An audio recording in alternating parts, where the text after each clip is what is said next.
Oke, kita lanjut ke bagian input penggajian ya, atau payroll atau pengupahan.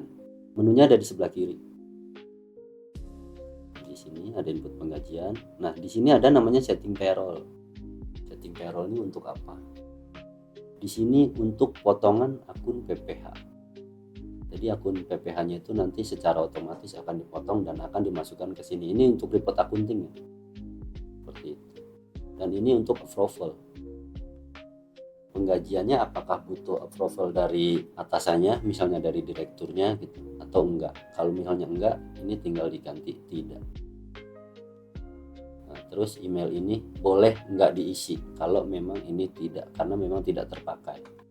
Dan jika di sini iya, ini email yang tadi akan mandatori ya, wajib diisi. Seperti itu. Ini saya kasih contohnya adalah untuk butuh approval ya. Di sini akan masuk emailnya ke sini.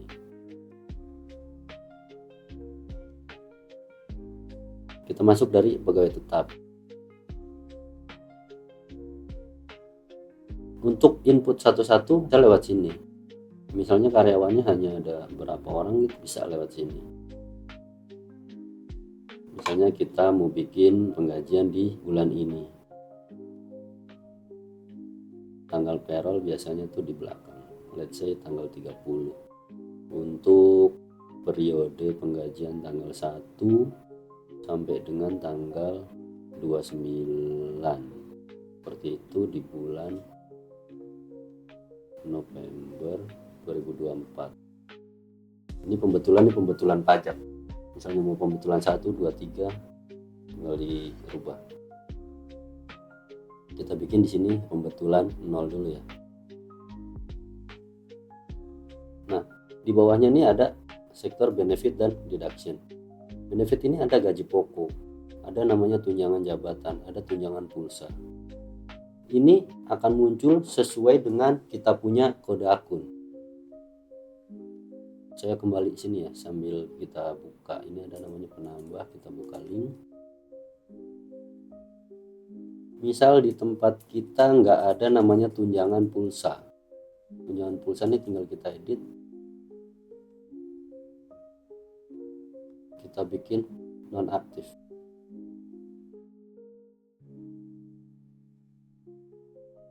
Oke.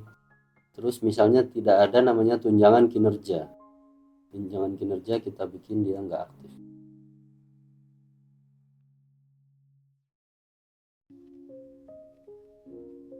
Oke.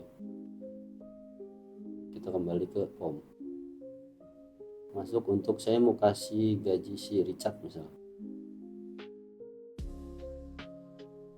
Di sini sudah nggak ada nih tunjangan pulsa dan tunjangan kinerja.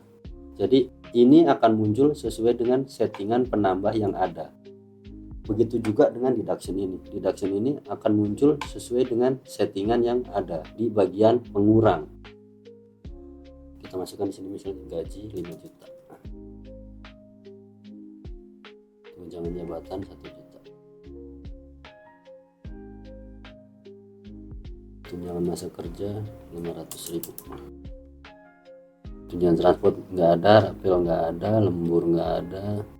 Tunjangan BPJS JKK katakanlah 100.000. Tunjangan BPJS JKM katakanlah 100.000. Tunjangan kesehatannya katakanlah 50.000. Tunjangan makan nggak ada. Kebetulan dia punya pinjaman misalnya 1 juta. Atau dia punya kehadiran dia 0, dia kesehatan. Potongan BPJS kesehatan misalnya 35.000. Dia punya JP 20.000.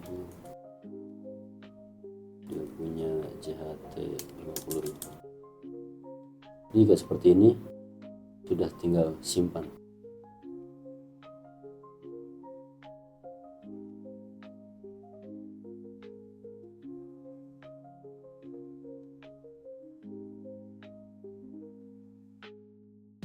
Nah, tadi kenapa terjadi demikian? Karena di sini untuk input penggajian saya buatnya di sini tidak bisa buat. Makanya tadi ada muncul error. Ketika kita di sini masuk, kita simpan. Oke. Kita buat kembali di sini input penggajian payroll.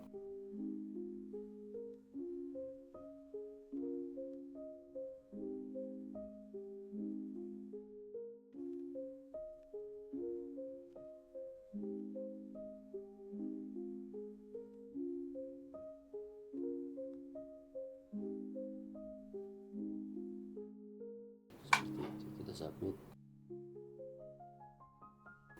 Nah, sudah bisa.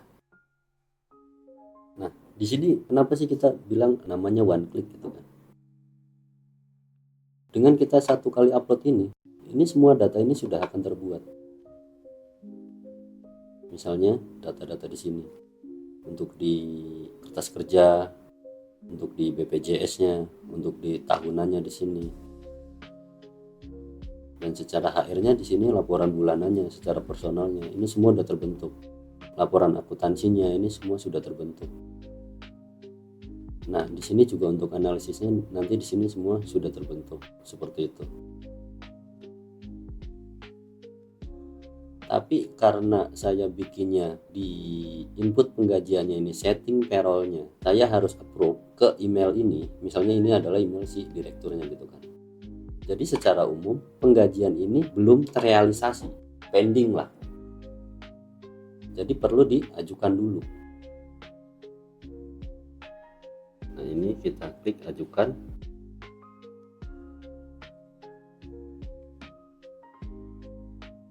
Nah, ini sudah sukses. Ini kalau seperti ini berarti pengajuan penggajiannya sudah masuk ke emailnya yang dituju, misalnya direktur atau seperti apa. Coba kita cek emailnya. Nah, seperti ini tampilannya. Di bawah sini ada attachment untuk lihat penggajiannya seperti ini. Kalau misalnya nanti banyak, ini akan jadi misalnya ada 10 karyawan, ini akan tampil 10-10-nya seperti ini. Ini ada gaji pokok, ada edition, ada brutonya berapa, lengkap di sini informasinya. Nah, jika ini sudah dipelajari, jadi tinggal ketik accept ini. Oke, di sini approve berhasil. Ini tinggal cek. Nah, di sini maka statusnya berubah akan menjadi telah disetujui. Dan ketika telah disetujui ini, otomatis button delete yang di sini ini akan hilang.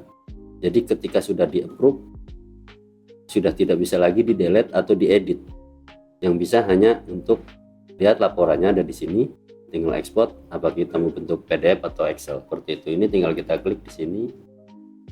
Nah, seperti itu ini akan keluar di sini. Kita klik Excel. Seperti itu. Contoh kita buka Excel. Di sini akan keluar detailnya. Dia punya PPh berapa, gaji pokok berapa, benefitnya berapa, seperti itu. Sampai dia potongan PPh berapa, ini lengkap. Ketika kita klik detail, nah di sini ada keterangannya, bruto berapa, deduction berapa, take home pay-nya berapa. Di sini juga kita bisa cetak slip dia atau view. Nah, sini ada nama PT, ini keterangannya untuk penghasilan dia, ini untuk pengurang dia, dan ini untuk BPJS-nya. Kalau mau download, sini bisa untuk download payslip-nya. Itu untuk payroll dengan cara input. Tapi kalau misalnya kita punya 100 atau 1000 karyawan kan nggak mungkin ya kita input. Better sih pakai upload ini seperti itu. Kita download dulu template-nya. Nah, seperti ini template-nya. Kita isi, misalnya gaji pokoknya berapa.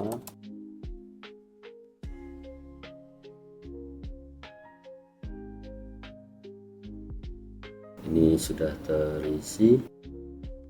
Nah, kita bikin di sini Oktober. Coba kita bikin untuk November ya. November. Katakanlah tanggalnya sudah sesuai. Kita ambil filenya.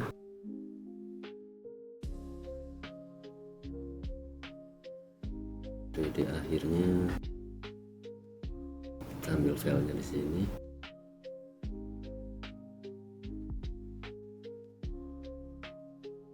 Nah, seperti tadi, ini tinggal kita ajukan.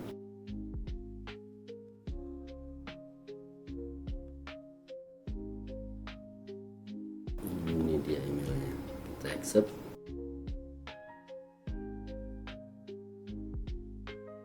Kita kembali di sini.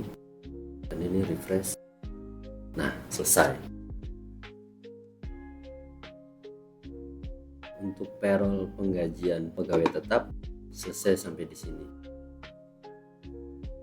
Dan untuk yang lainnya, untuk pegawai tidak tetap, bukan pegawai, dan pegawai lainnya, ini secara stepnya sama, hanya saja dia secara inputan lebih pendek. Contoh untuk pegawai tidak tetap.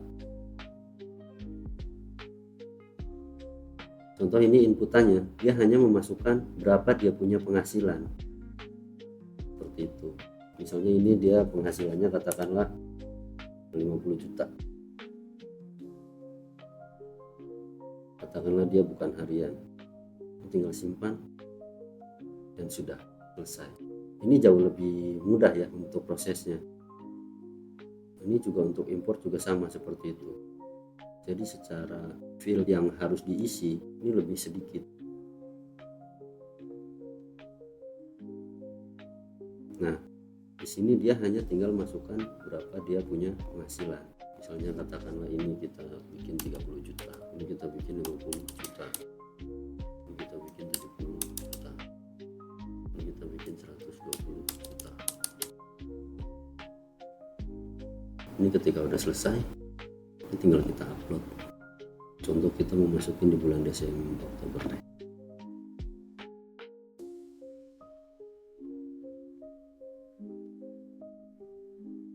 Nah, selesai.